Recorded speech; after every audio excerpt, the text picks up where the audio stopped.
As part of your Student Support Fund application, you will be required to upload bank statements. The aim of this short video is to explain how you can annotate your statements effectively and therefore reduce delays in your assessment.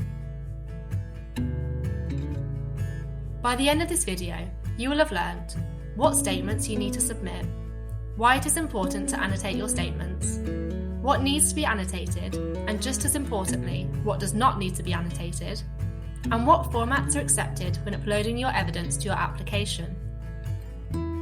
So let's begin. What statements do you need to submit? You will need to upload a statement that covers the last 2 weeks of September, and statements covering the last full 3 months for every account that you hold.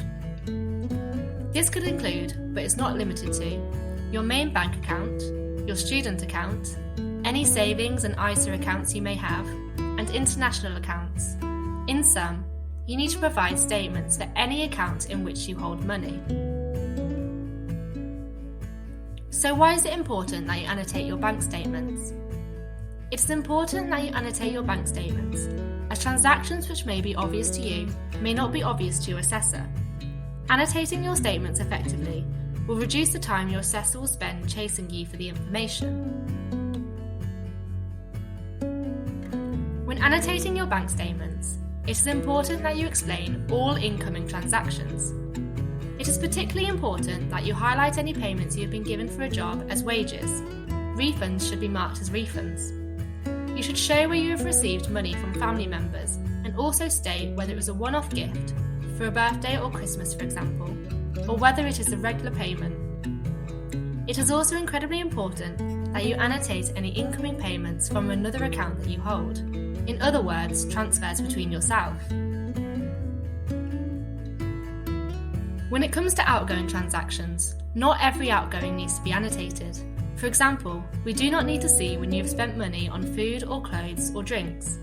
The transactions which would be most useful to annotate are transfers to other accounts you hold. It may also be helpful to explain when you have made a repayment to a friend or family member if they have previously loaned you money, and any large payments, for example over £100. You may also like to let us know whether or not these large payments are one-off costs or regular outgoings. When it comes to uploading your annotated bank statements to your application, it is preferable that you submit them as PDF copies. We are unfortunately unable to accept screenshots. There are a number of free softwares available that allow you to add comments or write on documents. To summarise, you need to submit September and 3-month statements for every account you hold. Annotating your statements will reduce delays in your assessment. You need to annotate all incoming transactions with who or what they are from and their frequency. You do not need to annotate all outgoing transactions, but it's particularly important that you annotate transfers between your own accounts.